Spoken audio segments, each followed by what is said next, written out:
My distinguished colleagues, I stand before you today with a heavy yet resolute heart. Recent events compel me to address not only the accusations that have been hurled against me personally, but also the attacks on the institution we hold sacred, the House of Representatives, the heart of our democracy and the voice of the Filipino people. Let me begin with a matter that is both alarming and unprecedented. The Vice President of the Republic of the Philippines, Sara Duterte, admitted to contacting an assassin to kill President Ferdinand R. Marcos Jr., First Lady Luis Araneta Marcos, and myself. Let me be clear. Hindi na to biro. Hindi na to normal na panalita. Isa itong direktang banta sa ating demokrasya, sa ating pamahalaan, at sa seguridad ng bayan.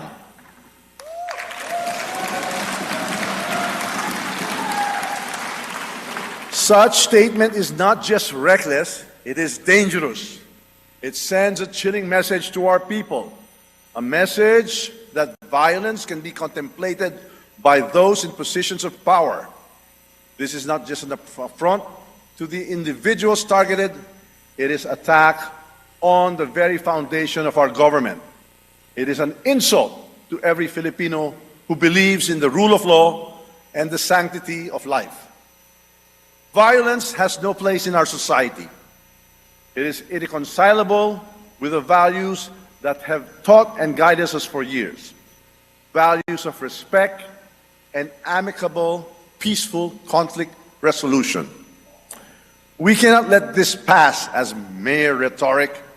The gravity of such confession demands accountability. It demands answers. It demands that we, as the representatives of the Filipino people, take a stand to protect our democracy from any and all forms of threats. The actions of the Vice President will go down in the annals of history like a nightmare that will haunt our people for generations. And this House will do whatever we can to protect the dignity of this institution and the 100 million Filipinos we represent.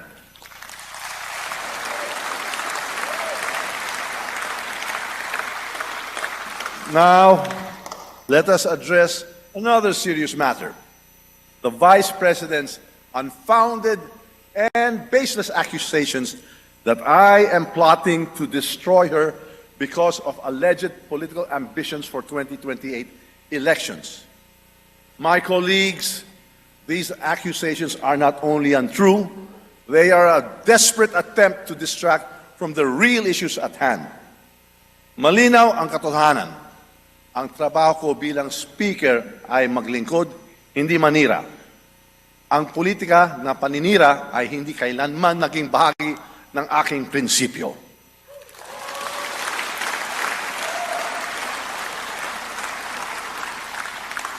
My focus has always been on fulfilling my responsibilities as Speaker of the House, leading with utmost integrity, untarnished by division and self-interest, and guided by the principle that every action and decision I take must always be for the benefit of the Filipino people.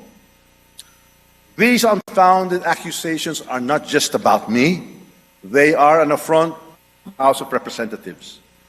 They are an attempt to erode public trust in this institution, to sow division, and to create chaos. We choose unity over division, dialogue over conflict, and cooperation over confrontation. Why these baseless accusations? The answer is simple: to divert attention from the mounting evidence of fund misuse under her leadership at the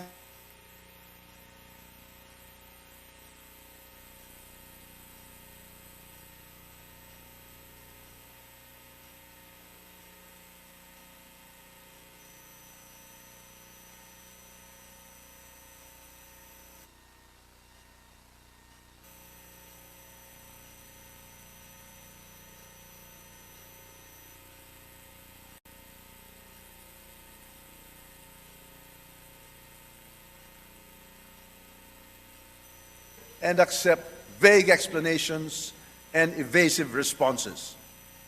Kung wala kang itinatago, bakit hindi sagutin ang mga tanong?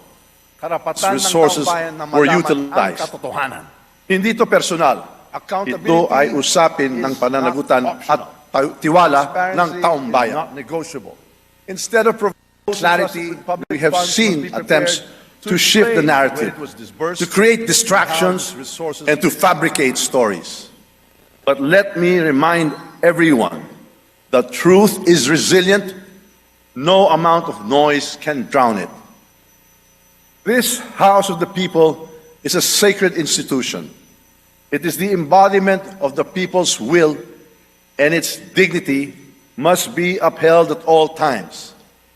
Ang Kongreso ay sagrado. Ang mga patakaran at seguridad dito ay hindi nilalabag. Ang paglabag sa mga ito ay kawalang galang sa taong bayan ng ating pinaglilingkuran.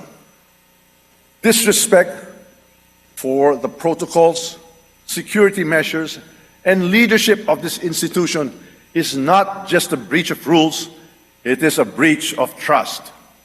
To mock our protocols, to defy our orders, and to malign our leaders is to disrespect the Filipino people who elected us to serve. This House operates on the principles of the rule of law, transparency, and accountability. These principles are the bedrock of our democracy. To undermine them is to weaken the foundation upon which our nation stands. My colleagues, I call on you to stand with me in defending this institution.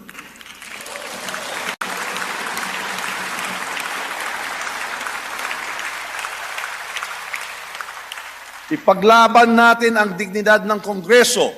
Ipaglaban natin ang katotohanan. Ipaglaban natin ang ating demokrasya.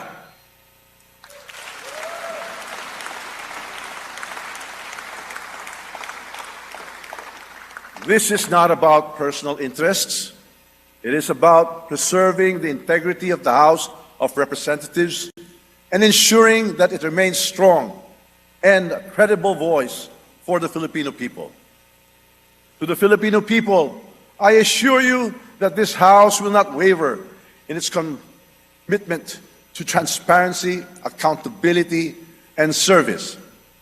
We should not allow individuals to ruin this great nation with their manipulative tactics, their troll armies, or their few blind followers. We owe it to the Filipino people to remain steadfast in our mission to pass laws that improve lives, protect freedoms, and ensure a brighter future for all. Finally, I reaffirm my unwavering support for President Ferdinand R. Marcos Jr. and his administration.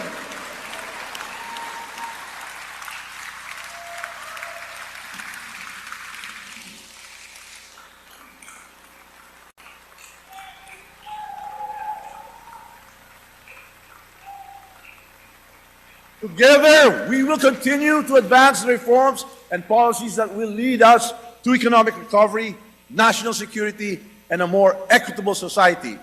Ang laban na ito ay hindi tungkol sa akin, hindi tungkol sa inyo, kundi para sa ating bayan at sa kinabukasan ng bawat Pilipino. Let us rise above the distractions. Let us reject baseless accusations. Let us focus on what truly matters, serving the people and strengthening the institutions that uphold our democracy. Let us stay focused, steadfast, and committed to the great job we are doing. It is indeed my honor and privilege fighting this battle with and for all of you. Thank you, and may God bless the Philippines. Mabuhay ang Kongreso! Mabuhay ang sambayang Pilipino!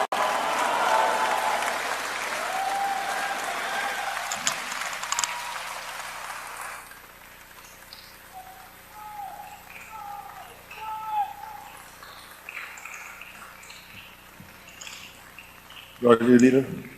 Mr. Speaker, I move to suspend session for a few minutes. Session suspended.